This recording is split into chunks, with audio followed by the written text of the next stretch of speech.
Amy, let me tell you about a magical place that is so exactly designed to be enclosed space, year-round fun for the whole family that I bet you already know what I'm going to say before I even say the name. Let's say it together on 3. 1, 2, 3. Great Wolf Lodge. You got it, Amy. My kids loved Great Wolf Lodge when we went. You probably already know that it has a huge indoor water park with a wave pool, lazy river, a bunch of massive water slides. But then your pack can hit the other attractions because, wait, there's more. Great Wolf Lodge has adventure-packed attractions like Magi Quest, a live-action game kids can play throughout the lodge, plus the Northern Lights Arcade. Spent some quality time there, so your kid who loves the lazy river and your kid who loves fantasy games will both have a great time. Great Wolf Lodge also offers great dining options and complimentary daily events like nightly dance parties, all under one roof. Unpack the car once and you're settled in to have fun. And with 22 lodges across the country, you're always a short drive away from adventure. We've both had such great times at Great Wolf Lodge, so bring your pack together at a lodge near you. Learn more at greatwolf.com and strengthen the pack. Well, your child's a little immature for their age. What fresh hell. Laughing in the face of motherhood. One day you'll be lonely and your lap will be empty. And with Margaret Abels and Amy Wilson. We're not hipsters. We're too old to be hipsters. A podcast that solves today's parenting dilemmas so you don't have to. What are you doing being a big boy with that pacifier in your mouth? Hey, everybody. Welcome to What Fresh Hell, Laughing in the Face of Motherhood. This is Amy. And this is Margaret. And this week we're talking about letting kids be little. I love this topic, and my kids aren't so little anymore. Well, but I think that's what we're going to talk about because... That is, right. I remember, I've told this story on the podcast before about my sister taking her kids on like a kindergarten, first grade, like pretty littles, bus trip, field trip. She was like the mom, what do you call it, chaperone. And one of the other mom chaperones was like, this one won't sit still and this one is kicking. And she was kind of like getting very flustered. And the teacher of the class kind of put her hand on her shoulder and she was like, they're just babies. It's okay. And it's like, I think that all the time. And even my older children, some of whom are approaching adolescence, we had one of those weeks where like one of my guys was really struggling with just everything. And we're all kind of battling colds. And like, you never know what's, as you say, underneath the iceberg, right? Like what's underneath it all, what the stressors are. But he was just being whiny and tantrumy about everything. And I was like, that's really annoying. And then I was around a couple of other kids his age and I was like, oh, that's right. Like they still do this thing where they whine and have tantrums. Yeah, they still do this thing where they offload their negative emotion. Like they need you to sort of wipe it on, right? But they need you for that. Like, help me through this emotion. Watch it. Here it is. I don't know how to express it. So I'm just going to, throw myself on the floor. Help me with this, Mom. And that continues longer than we might like, but they need our help. And I think especially with like adolescents, tweens, teens, that I was so struck. My best friend had a baby, when we were 19. So I was like carefree college student. And she was like being a mom and like raising her kid and stuff. And I remember being in my 20s or late 20s, I guess, being with them. And, he was sort of like, really like bravado kid. Like in some ways, like they lean into that bravado of like, nothing touches me. I'm a grown up. Look at me. And they act so mature. And then at some point he fell and he skinned his knee and he was like, Mommy, it hurts. Like he looked like a 3-year-old all of a sudden. And I was like, oh my God, he's still a baby, even though he's like 13, 14 years, whatever he was at the time. And that image has stayed with me for so long, like right underneath that veneer of like, what's up, man? I'm going to go down and get myself a slice. Like Mr. Adult. Right underneath that veneer is like, I'm scared, Mommy, help. I spent 5 summers as a camp counselor with middle school students, so 12, 13, 14-year-old kids. Oh, God bless you. As a Catholic, that means you will not spend any time in purgatory. You will go straight to heaven because you've done... I will be assumpted. You've done your time in hell on earth, yes. So you're fine. I'm going to hang on your ankles if we go together and be like, I'm going with her. She did middle school camp counseling. Goodbye, everyone. Wait for me. Yes, 12, 13, 14-year-olds. And I wasn't so much older. I mean, we're talking like I'm like 20, 21, 22. Right. It's always that way. You're like 17 and they're 12 and you're like, I'm in charge around here, guys. But I will say, even at that much earlier stage of my life, there was something about that age that I liked because there was a code you had to crack. Like they were playing it cool, playing it tough, everything's dumb, everything's weird. But if you could just sort of crack the code, they would immediately turn it into like the silliest, goofiest, giggliest children. They would become little. And I always felt like it was my goal in whatever I was teaching or whatever silly activity under the tree that I was leading, friendship bracelet making, whatever, that I was going to get them to drop the facade and be goofy little kids.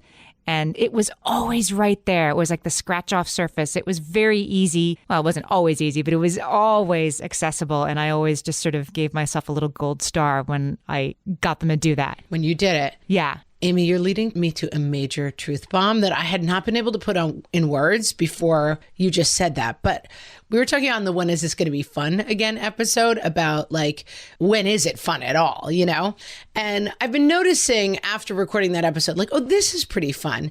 And I'm going to tell you what I've realized. We have the most fun as a family when we're the silliest and we let the kids be the littlest. Ah.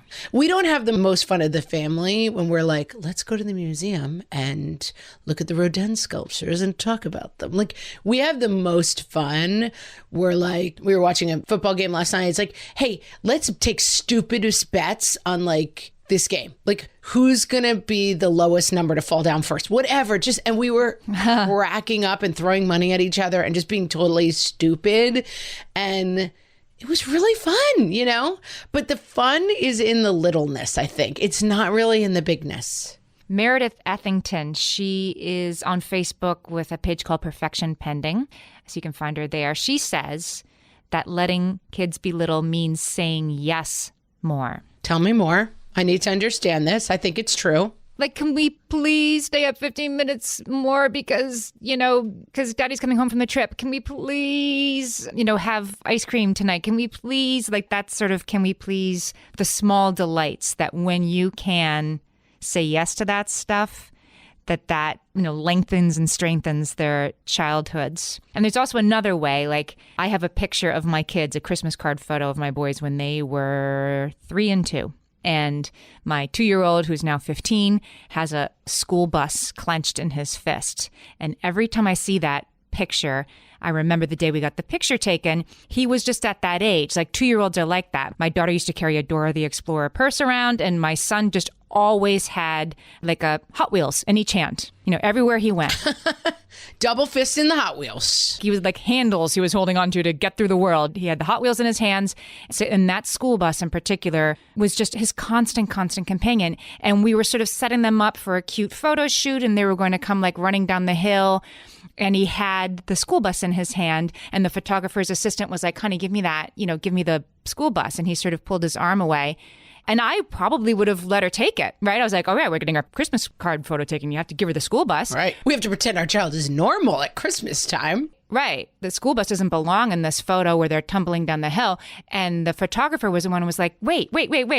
Is that his school bus, Mom? I'm like, he's never without it. She's like, well, then why would you take that out of the picture? Like, that's perfectly him. Let him hold the school bus.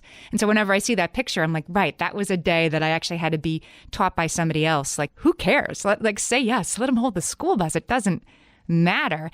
And of course, he's like smiling this big, comfortable, relaxed smile in the picture because he had his little thing, his little touchstone that he was never without. Another version of that for us is in the summer, it's ice cream dinner, which is like, well, probably once a week. I was going to say once a month, but like, it's like ice cream dinner. Let's just get a big bowl of ice cream. That's what's for dinner, and it's like, yeah, it's fun to find the times where it's like just fun and silly and little.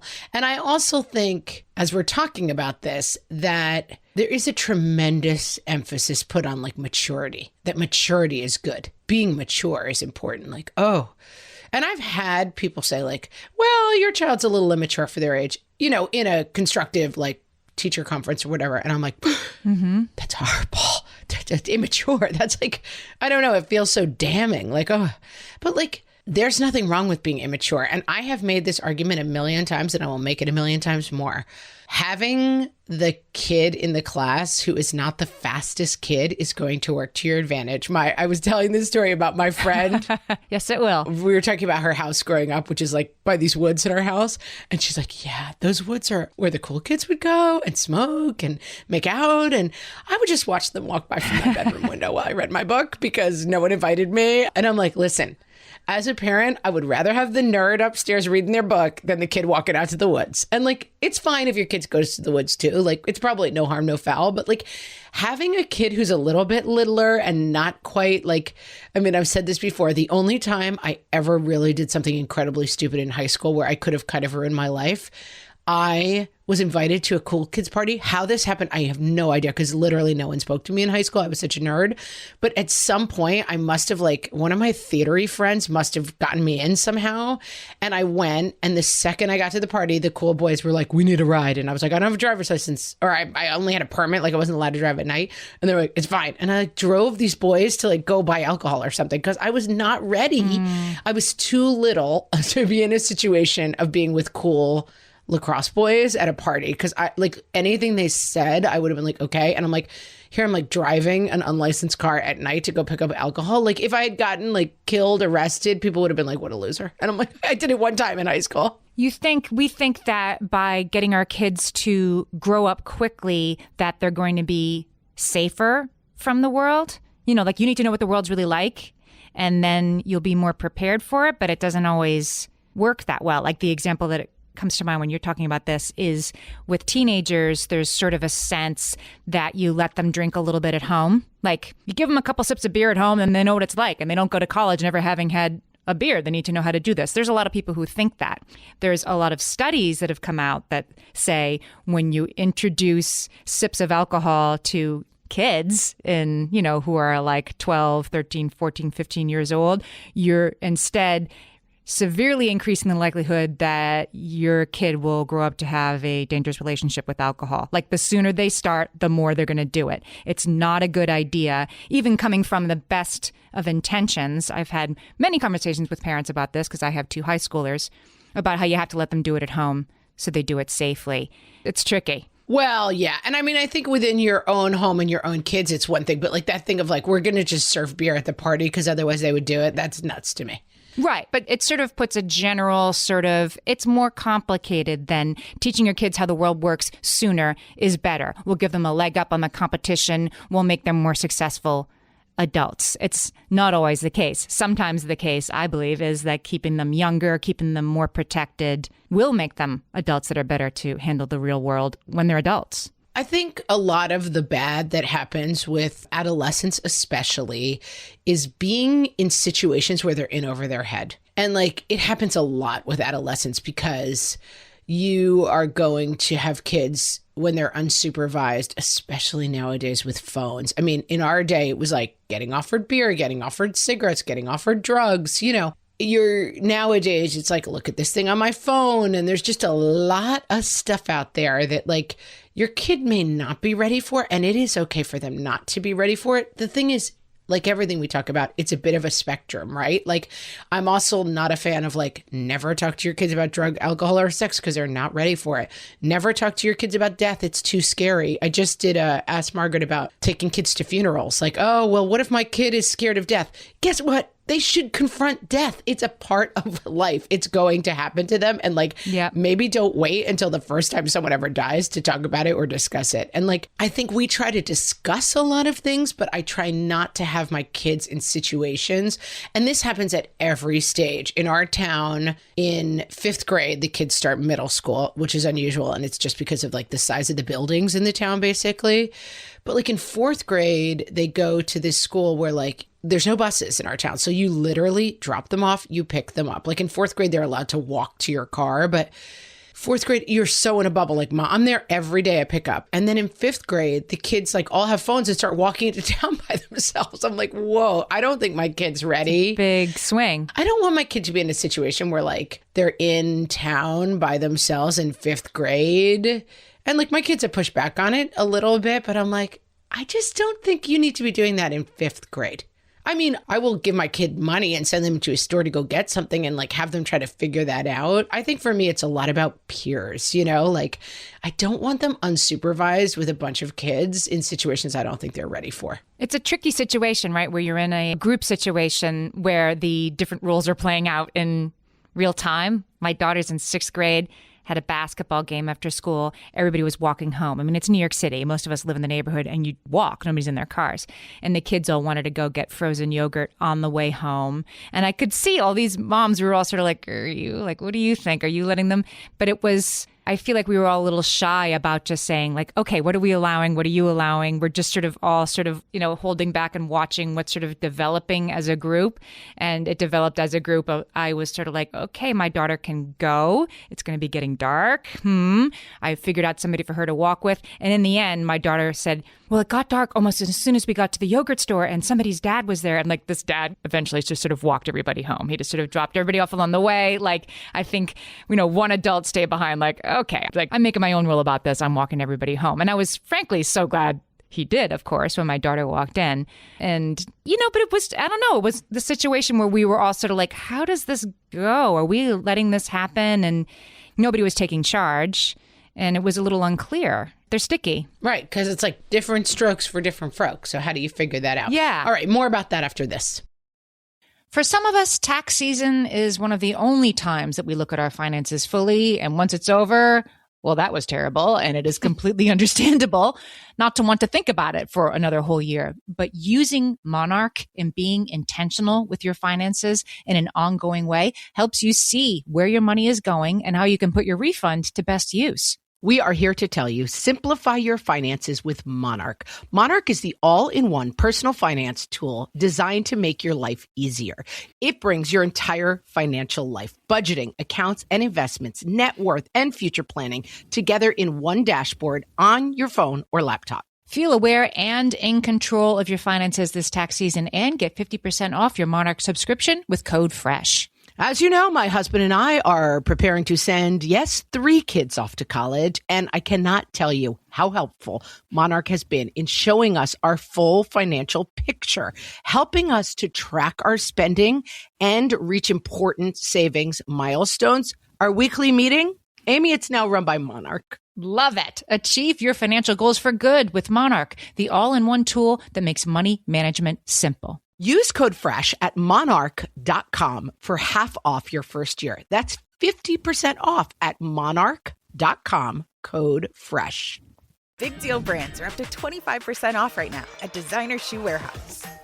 You're not going to want to miss this. These brands almost never go on sale. At DSW, we'll give you something to brag about. Like up to 25% off select styles from Adidas, Crocs, Nike, Reebok, and more brands you love. Find shoes that get you at prices that get your budget. Save today at your DSW store or DSW.com. DSW, let us surprise you.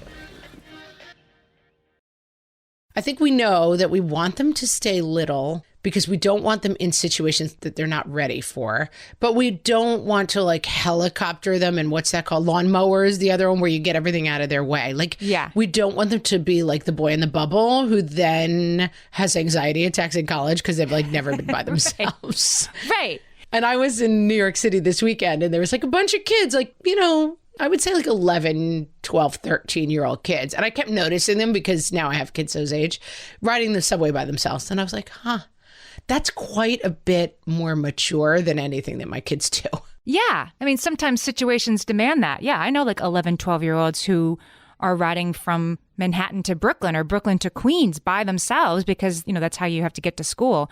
And yeah, it feels like a bridge too far for me, but it's not a situation that's a hypothetical for me. So let's go back a little bit because I think with younger kids, this comes up a lot. And the places that I've noticed it, I think in the beginning, you're kind of set up with this idea of like developmental milestones. Right. And like you get a gold star because your kid sat up exactly at 6 months, and you get a gold star because your kid walked before 1. Like they are beating their developmental milestones. They must be extra awesome. And this idea of like your kid being on the front edge of like the next thing they're supposed to be doing kind of, I think, perniciously gets in your mind as like a good thing.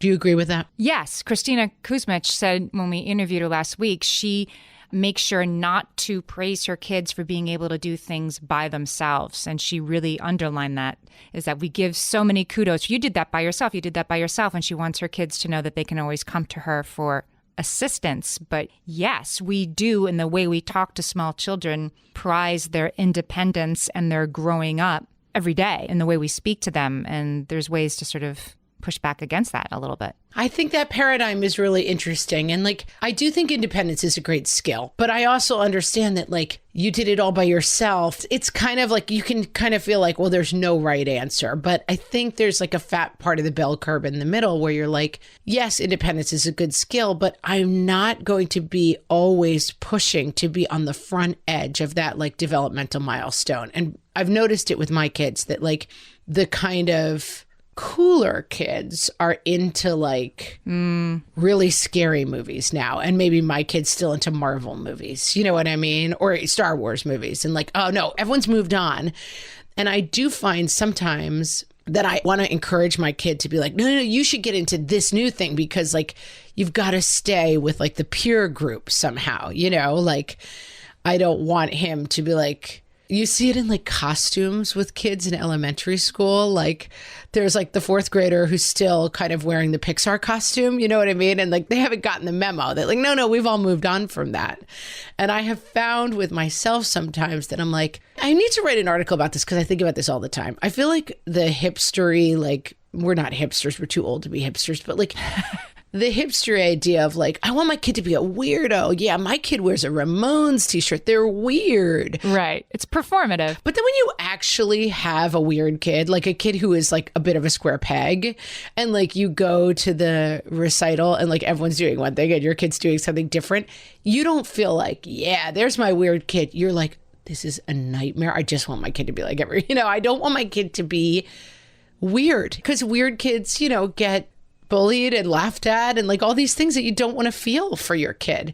And I think letting kids be little sometimes is hard in that way too. Like letting your kid who still is into, Paw Patrol while the other kids have moved on to Star Wars, that's challenging. Yes, and you have to let it happen. I have a kid. Gosh, I think about it. All three of my kids, I'm not going to say what they do because I don't want to embarrass them, but each of them have carried on doing a thing that is childlike, longer than they would want their peers to know that they were doing it. Right. And oh, yes. I mean, I bet that's most kids. Yeah, it's most kids. And I guess I do feel like letting them be little means not only letting them still have those things out in their room or still letting them have those things in a drawer under their bed or whatever, but sort of making time for that, asking about that activity that their kids aren't doing anymore. Make room for that in your house for it still to be, like under a glass dome, this little greenhouse of safety for them to do what they love, even if it isn't cool. Yeah, and letting them, I know a kid who has a lovey, you would call it, and it's way past the time where a kid has any kind of stuffed animal, and every once in a while just walks by it, 13, whatever, and just will take a huge sniff off of it just to be like, that's right. Childhood is still here for me. And it's just so beautiful and lovely. And that's a good kind of metaphor, I think, for what we're talking about. Even a 16-year-old might need to smell their lovey once a week, just to be like, okay, I still got this, it is hard and scary to move on, and letting them have room for their littleness. And I do want to say that the littleness can become more private for adolescents, and that's fine. It reminds me when you talk about the lovey of the book Owen by Kevin Henkes. Have you read that book to your kids? Yes. So it's about a mouse who's going to go to kindergarten and he has a blankie, and the neighbor looking over the fence is like, he's too old for that. And the parents are like, oh, you're right, he's too old for that. Take the blankie away from him. He cries, he does this. And of course, because it's written from the point of view of the child, he keeps figuring out all of these ways to get his blankie back. No matter what, he gets it back. And his parents don't know what to do because the neighbor's disapproving, as if the neighbor should matter, right? So what happens is they cut the blankie into little pieces, and Owen takes a piece of his blankie to school in his pocket, and the neighbor doesn't have to know, and nobody has to know. That book was excellent, yet very traumatic for my child whose security object is a blanket. Oh, she was like, are you never going to cut my blanket up, are you? I was like, no, I'm not going to. Don't worry. But it gets at the thing, like letting our kids be little means protecting them from the well-meaning grandparent who's like, hey, big boys don't cry. What are you doing? Right? Or like, Right. give me that pacifier. You don't need that. I had a kid who had a pacifier past his first birthday, past his second birthday. And I had a lot of adults in my life, and not just family members. I mean, like people at the grocery store, right? Who were like, what are you doing being a big boy with that pacifier in your mouth? And it's like, what are you doing? It's my kid. Yeah. Shush. But I don't know, society feels like it's our job to tell these kids to hurry up. Give me that pacifier. And I would have to step in and say like, well, sometimes he has it after his nap for a little bit, whatever. Yeah, so back off, lady. Yeah, but you have to, this was always what kind of monster, Margaret, corrects your kid's adorable mispronunciation, like the malapropisms that all toddlers have, like Pischetti, or like my... Ambulance was the big one in our house. What does that really mean? Ambulance. Oh, ambublance? And it was an ambulance, yeah. I was like, if anyone ever tells my kid the correct word, I want him to go to college saying ambulance. My little brother called triangles twingawos. And again, like, I will wring the neck of the person who's like, it's triangle. Like, why are we doing that? Why are we... Right, we don't need your help. Thanks, Budinsky. Yeah, and it's just sort of the perfect, metaphor for all of this, that we have to hold them back from that.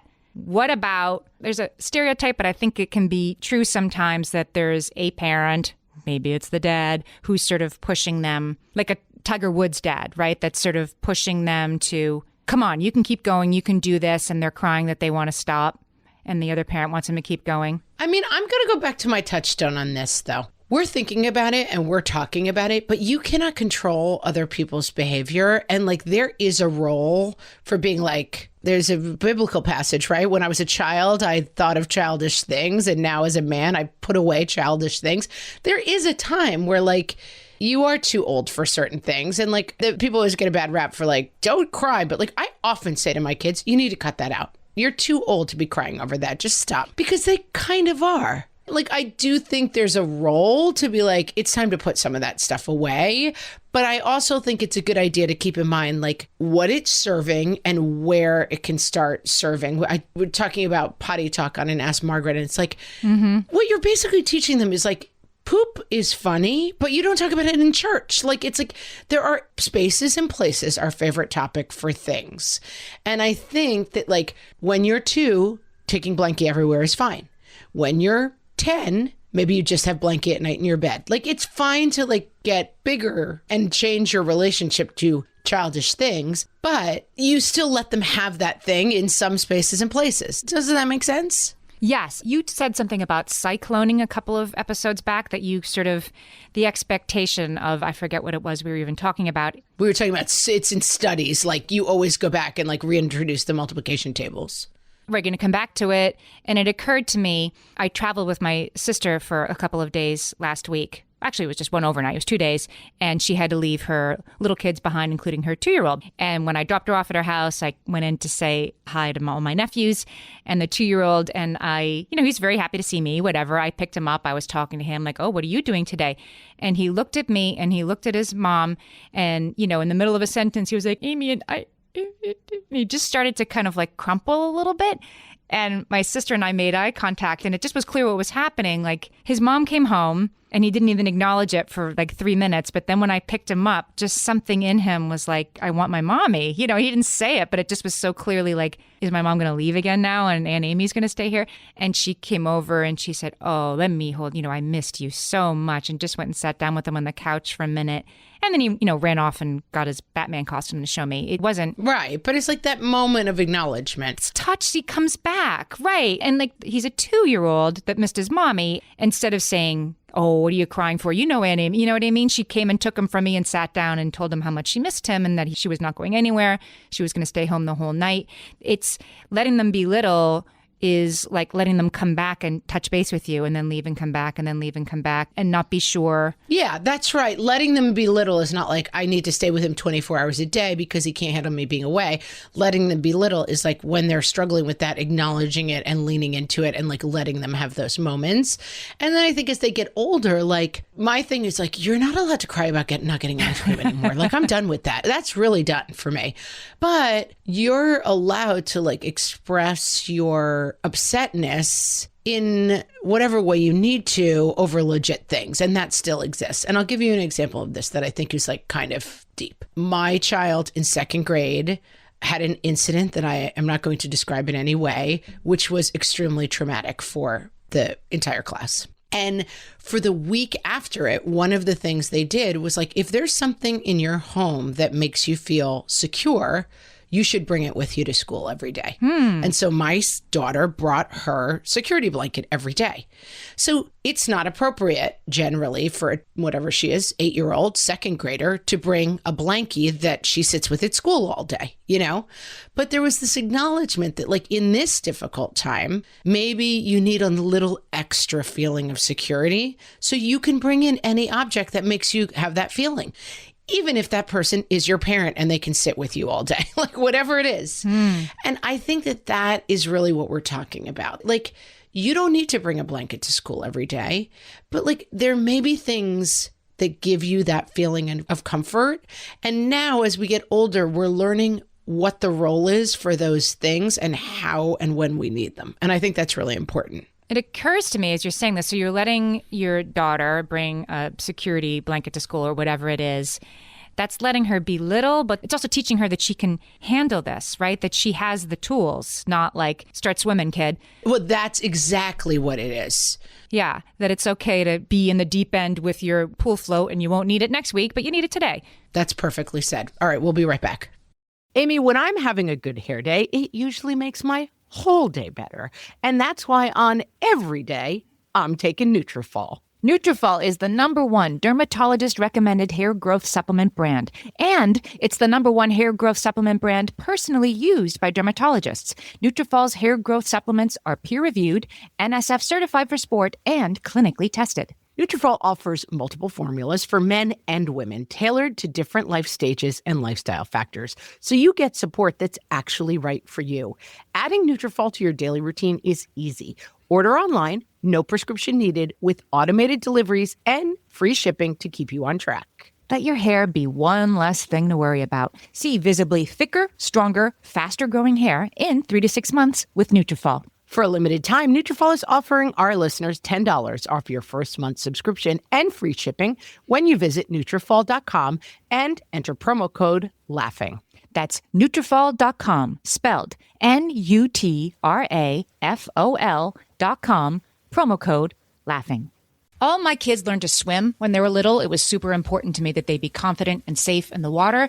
There was only one problem with that: taking them to swim lessons. I mean, the pools were freezing. There were always cranky adults doing laps right there. And it was definitely not, for any of us, what you would call fun. Amy, heard. But now there's Goldfish Swim School. Goldfish takes a really thoughtful approach to swim lessons, combining research-based teaching with a warm, kid-friendly environment that actually helps kids thrive in the water. Every detail at Goldfish is thoughtfully designed to create a golden experience, from shiver-free, warm indoor pools to comfy waiting areas for parents to professionally trained lifeguards on deck. Goldfish uses an approach called the science of swim play, which combines guided play with proven teaching techniques to help kids learn to swim, build water safety skills, and gain confidence, all at their own pace. Lessons are designed to meet kids exactly where they're at. If you've been thinking about swim lessons or just wondering where to start, this is a great opportunity. Right now, Goldfish Swim School is offering a waived membership plus your child's first lesson free at participating locations. Just visit goldfishswimschool.com/free to find a location near you and enroll using promo code FREE. That's goldfishswimschool.com/free, promo code FREE. Hello. How old are you? 11. Is 11 big or little? Probably big. What do you miss about being little? I miss a little not having to go to school. Are you too big for hugs? Only in front of my friends. How old are you? 9. Is 9 big or little? Big. What's better, being big or little? Little. What do you like about being little? You don't have to worry about that much. What do big people have to worry about? Good grades, they have to get a job, or because if you don't get all that stuff, you could end up being in the streets. Is there anything you're too big for? Watching Paw Patrol? You wouldn't be caught dead watching Paw Patrol. You're too big for that. Well, sometimes it's make you laugh because they're so corny. Are you too big for mommy kisses now? Your choice. Love you. I guess not. How old are you? 8. Is 8 big or little? Probably in the middle somewhere. More little than big or more big than little? More little than big. That's what I would say too. You're the littlest in our family. Yes, that is true. And what's good about being the littlest? Well, when you're little, when you play hide and seek, you can fit in all sorts of good hiding spaces. What's it like to be big? When you're big, you get a job. You also get a house. You get your own phone and stuff like that. You gotta pay all the bills. You gotta take care of the kids. So you're Team Little for now. Team Little Rules. Amy, I love how you said that, because that's exactly like what I was trying to suss out. There's a role, like this is why the thing of yes, dads get a bad rap for being never cry or I'll kick you out of the house. Yeah, it's crazy and terrible. But there is a role for you need the armbands when you're 2 and then you don't need them anymore when you're 4, and letting them be little at the right phase is a part of what we're talking about. And I think that's really interesting to get to. It makes this whole thing a little bit less linear and difficult, right? You can pause, you can go back down a little bit, you can go back to exit 6 and then start driving north again. It's okay to do these things. As I was reading about letting kids be little and why we should do it, I was reading a lot of stuff and it kind of bothered me. I have to say, there was the notion that we should let kids be little. It was mostly from the point of view of because you will miss those sticky hands, Mom, and one day you'll be lonely and your lap will be empty and meow, meow, meow. I'm horrible. Yeah. And I just think let your kids be little because you'll miss them someday. Infantilize them. Yeah, no, that's not a good idea. Have you seen Game of Thrones? That's the lady who has the breastfeeding 13-year-olds. That's bad advice, guys. Right. But it's also don't do it because it's good for your sentimental reasons and you think you won't miss it, but you will. You let kids be little because childhood is precious and they deserve to have those years of their lives without people taking them from them. You know what I'm saying? Do it for your kids. Don't do it for your own sort of sentimentality. I think what I come to with this is the way that I think about it is let kids be slow if that's their pace. You know what I mean? Let kids be slower learners. Let kids sit in their window and watch the cool kids walk by. It is not your job to be you got to keep up with the other people. That's not interesting to me at all. And one example, and I'm going to tell you, if you're listening with little kids, I want you to turn down your podcast right now because I'm going to say something. Is everyone ready? Okay, this will take 1 minute. You can come back right after this. One thing I think about all this time is kids who believe in things too late. You know what I mean? If you have a 6th grader who still believes in Santa, yeah, it's wait, should I just sit them down and tell them? And I think maybe you should. You know what I mean? You maybe don't want to have a 7th grader who's right. What'd you get from Santa this year, guys? It's a little too late. Right. There's cost. There's a social cost to that. And so there are examples. Okay, we're back, guys. We're safe. There are examples of times where you may kind of want to be you know what, kid, I think you should drop that. It's getting a little too immature and that might start, or you can just talk to them about it. My sister-in-law at some point had a son who was dancing ballet. And I really liked the way she handled it. And I think maybe this actually doesn't exist anymore as much, but this was 20 years ago. And he was I want to keep taking ballet. Do you think I should? And she's here's the thing. Some people will make fun of you for being a boy who takes ballet. But some of the greatest people in the world, athletes and artists in the world, are boys who dance ballet. Let's look at some YouTube videos of them or whatever. So now you should make a decision. Do you care enough that other people will laugh at you to give up your chance to like do this amazing, beautiful thing?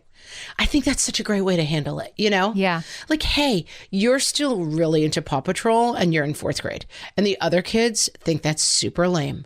But if you love it, that's great. Go ahead and love it. Or you can make the decision to just play with those things at home where you love them and like talk about something else at school. Or you can make the decision to give up on those things to fit in with other kids. Like, I think just helping your kids define the parameters of what it means to be making those choices is a stage we often skip. And we might be the person who's like, don't take ballet anymore. People will think you're weird. Or we might be the people who are like, you can't dress as that for Halloween. The other kids will think you're strange. And I think it's probably a better idea to be like, so listen, you can dress as a Disney princess if you're a boy and go to school. Here's some of the things people think about that, but I'm fine with it. And if you're fine with it, go for it, you know? Yeah. Versus being like, actually, boys don't dress in girls' costumes. Well, there's a way in which that is protective of your kid. It's very like, yes, Virginia, there is a Santa Claus, right? That you're protecting their innocence and their need, and they're not going to be let down the hard way that it isn't cool to be a Disney princess for Halloween when you're in 4th grade. If you have those conversations with them while still allowing that they love it and they can do it if they want. For sure. And I mean, I do think there's a role that like, it's developmental stuff. And for people who have kids who have developmental delays, it can be like, oh God, no, like I don't want my kid to like, I don't want people to see this delay in my kid by letting them like talk about this like more immature subject at school. And it's pretty weighty. Like this stuff, like it weighs on your heart and stuff. And I think there are ways to just really just define the parameters for them and be like, hey, some people laugh at kids who are into this stuff still, but if you love it, I would just say go for it. Yeah. Who cares what other people think? That's a great lesson. There's a child psychiatrist named Ned Hallowell. He writes a lot about ADHD, just knows a ton about kids. And he talked about this in an article he wrote just called Protecting Childhood. I'll put the link up in the show notes for this episode and on whatfreshhellpodcast.com. And he talks about how you sort of sometimes as a parent operate out of fear for what is going to happen to your kid in the future or now, or like people will laugh at a boy figure skater. You can't do that, or, you know, that kind of thing. And so you lock it down too early out of a sense that you're doing the right thing for protecting your kid, but you're missing the direction in which your child would do the best, that you can't lock it down too early. He argues that childhood is supposed to be complicated and contradictory and open-ended, and we think it should be like a mini adulthood and, you know, a dress rehearsal for real life, and it should not, and we need to protect them. And I love that idea. And like, as an artistic person, like I urge you to like look at great artists. You know what I mean? Like these are people who are not doing the same things as everybody else, you know, and you look at like, I've used the example before of like Project Runway. Like you look at, there's always like 12 people competing and they're all in their own way kind of misfit toys, you know, like they're always just very different people. They have different style. They have different kind of ideas. And often they talk about how difficult their childhoods were. Like either they grew up with like a military family and they're like a kid like making dresses when they're 7 years old as a boy. And like everyone's like, oh no, we've got a bad one on our hands.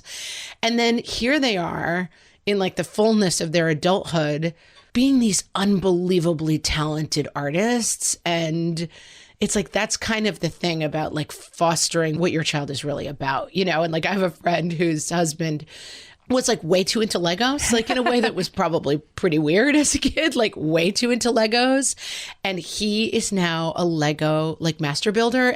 Like he built the sets for the Lego movie and stuff. Like he's an incredible Lego builder. And that's how he makes his living. My gosh. And it's not always going to be that one-to-one, guys. Like it's not always going to be like, my kid's a weirdo, but then they turned out to be a millionaire because they were a weirdo. Like they may always be a bit of a misfit, but I think I mean, we're saying letting kids be little, but I feel like what we're arriving at is like letting kids be themselves. And that means the exploration, right? It isn't like my 3-year-old loves ballet. Well, then he's going to be a ballerina. I mean, maybe, and maybe tomorrow he'll be on to something else. Like it's the act of meandering and exploring and like going outside and poking at something with a stick that is really what we need to protect. Oh, yeah. By the way, that kid who wanted to dance ballet is now a PhD student in Russian and Chinese studies. Right. Like it didn't work out in ballet, you know? Right. It's about like trying a bunch of stuff on.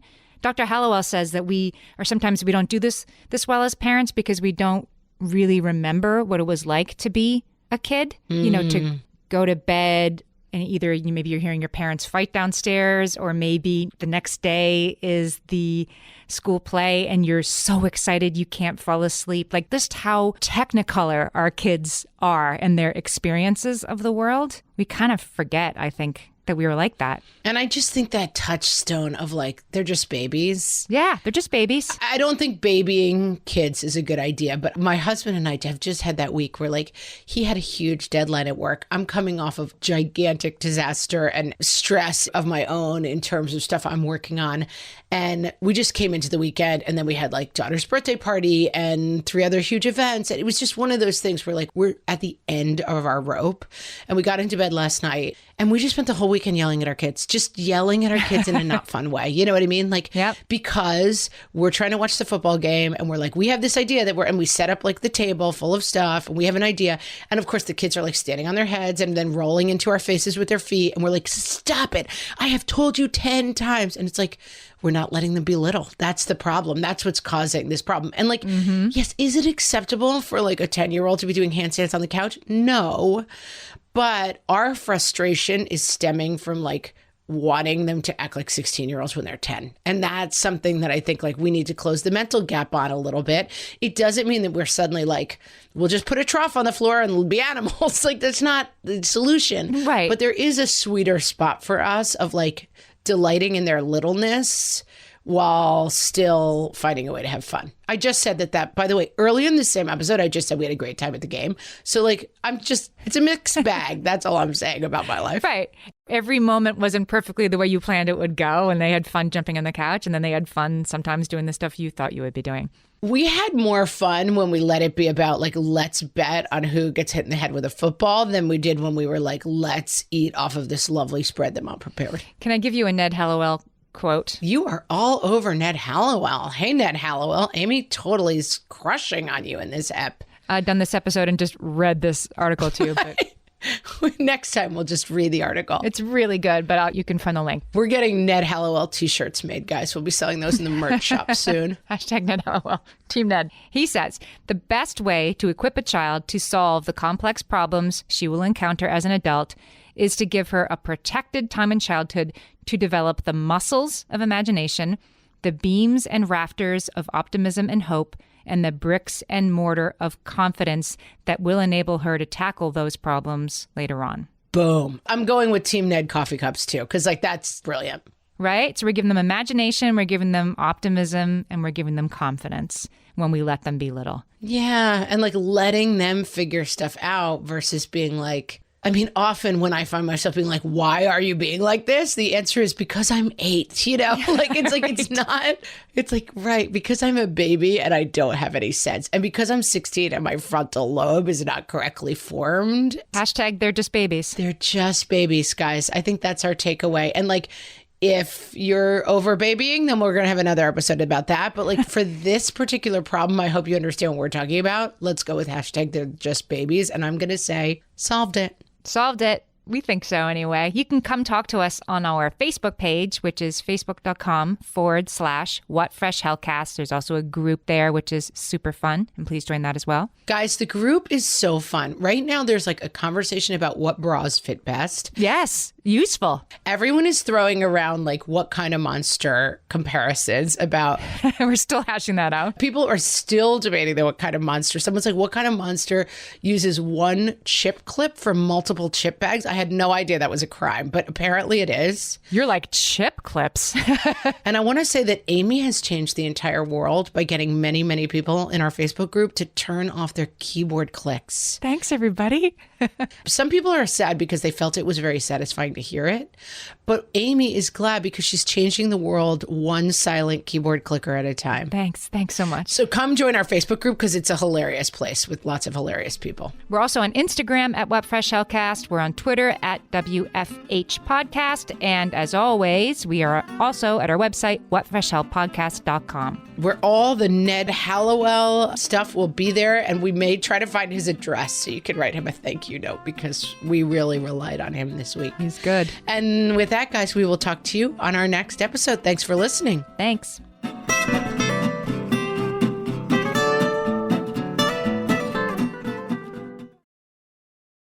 Close your eyes. Focus. Listen to work getting done with Monday.com. Relax as AI does the manual work, while your teams are aligned on a single source of truth.